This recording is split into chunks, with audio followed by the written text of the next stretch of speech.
수도권 후보들이, 예. 그러니까 국민의힘 수도권 후보들이 어느 정도까지 몰렸냐고 하면은 지금 이제 김은혜 후보라든지 이용 의원이 그 사실상 대통령실에 들이받은 거 아니겠습니까? 예. 그 이종섭 대에서 데려오라고. 어제 인터뷰를 봤더니 이제 박민식 후보, 그 보훈부 장관을 지냈던 예. 분인데 이분이 언론에 뭐라고 했냐면 나는 홍범도 흉산 이전을 반대했다라고 얘기를 했어요.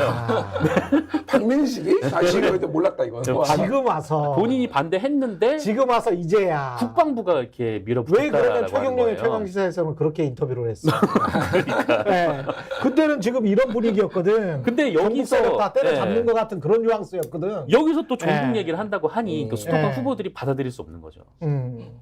이게 지금 막 던지고 있는데 잘 먹히지가 않는다. 게다가 지난 행위들을 국민들이 또 다 기억을 하고 있기 때문에 그래서 또 먹히지 않는 측면이 있다.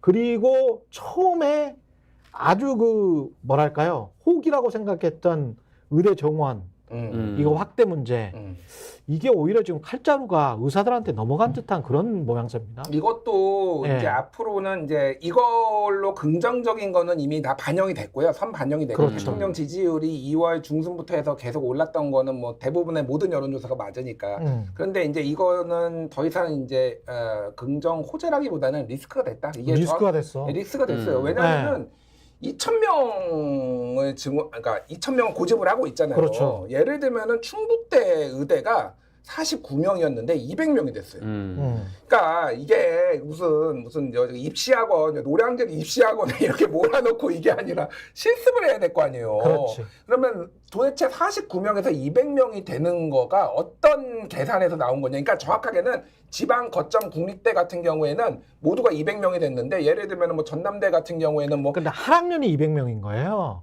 지금 예. 이게 예, 한 학년이 예, 그죠? 예, 예. 그러면 4년이라고 치면 의대는 6년이구나. 네. 그러면 하여간 실습을 본과부터 하니까 4년이라고 칩시다. 그럼 800명이잖아. 어떤 분이 그렇게 계산을 해놨더라고.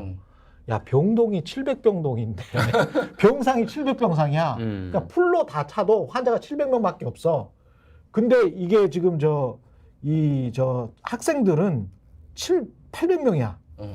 그러면 어떻게 이 사람들이 그러니까 여기 지방의 거점대 같은 경우에는 그 지역에 충분한 병상이 없기 때문에 실습을 하려면은 수도권으로 서울로 올라와야 돼요. 뭐 서울 아산병원이라든지 이런 데 읍소해가지고 우리 애들 좀 받아주세요라고 하는데 칼자루는 거기 가지고 있어요. 근데 병원들이 그렇구나. 어느 정도는 받아줄 수 있는데 갑자기 몇백 명이 와가지고 우리 애들 실습을 하게 하면은 그거 하겠냐? 그러면 이분들이 임상을 안 해보고 의대를 졸업을 할 수가 있어요. 그러니까 이게 저도 의대 정원 늘려야 된다고 계속 얘기를 했고 그렇지. 문재인 정부 때 400명 늘려야 된다고 했는데 의사들이 반대했잖아요. 근데 최근에 우리가 400명까지 늘려줄 수 있다. 그때 늘렸어야지 2020년에.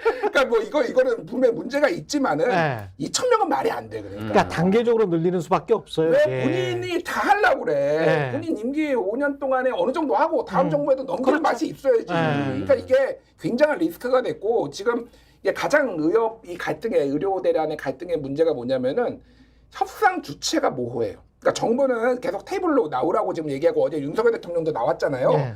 근데 사실은 여기가 의협도 있죠. 어제 의협 새로 뽑혔잖아요. 회장. 그리고 이제 교수들 있잖아요.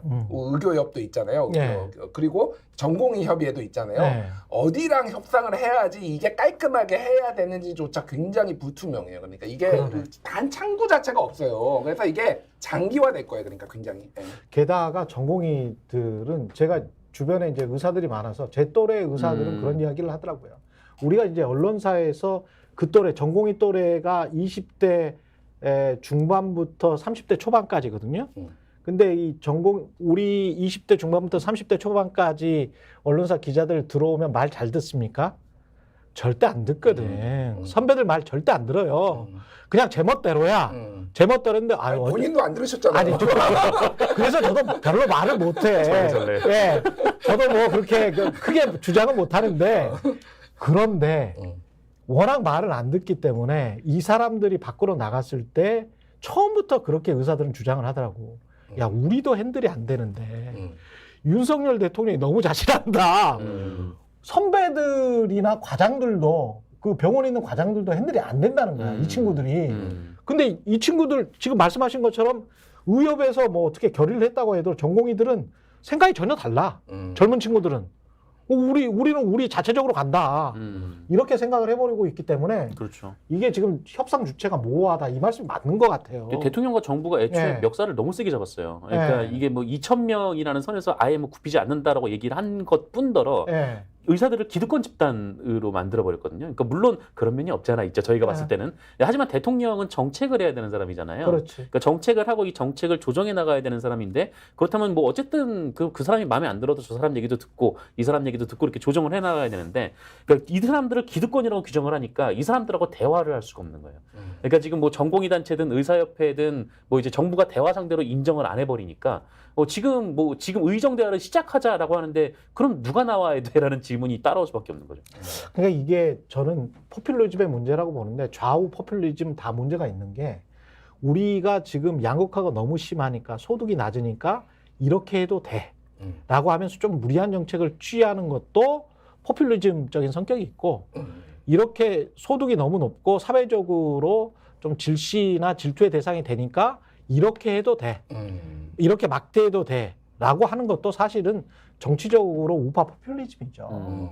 예, 근데 그 윤석열 정부가 자유민주주의를 이야기하면서 이런 식의 포퓰리즘을 한다는 것도 진짜 언어 도단적입니다. 언어 그렇죠. 도단이에요. 네. 예. 그러니까 이제 윤석열 대통령은 본인이 어떤 그동안 유지해 왔던 예. 건설 노조 야 밀어붙여 뭐 이런 그렇지. 거 있잖아요. 예전에 예. 뭐 화물 차 노동자들 야 밀어붙여 이거에 이미지를 이제 유지를 하고 싶은 거죠. 그러니까 내가 이렇게 해냈다라는 뚝심의 어떤 정치를 보여주고 싶은데 결과적으로 보면은 한동훈 비대위원장을 뭐 중재자로 내세웠지만은 어저께 대통령이 직접 나와서 테이블에 앉으라고 했잖아요. 한동훈 중재자도 이제 물 건너가 버렸어. 그렇게 되면. 그러니까 이게 제가 얘기했지만 계속 오락가락 우왕좌왕하고 있다. 다 당황한 거야. 그러니까 이게 마음대로 안 풀리는 거야 지금. 본인들의 역량, 정치력이 그렇게 높지 않은 상황에서 처음 정치를 하고 이제 대통령 된 지 2년 됐는데 본인의 실력을 너무 과신한 건 아닌가 그런 생각도 들어요. 스픽스는 말하는 언론입니다. 대세는 유튜브,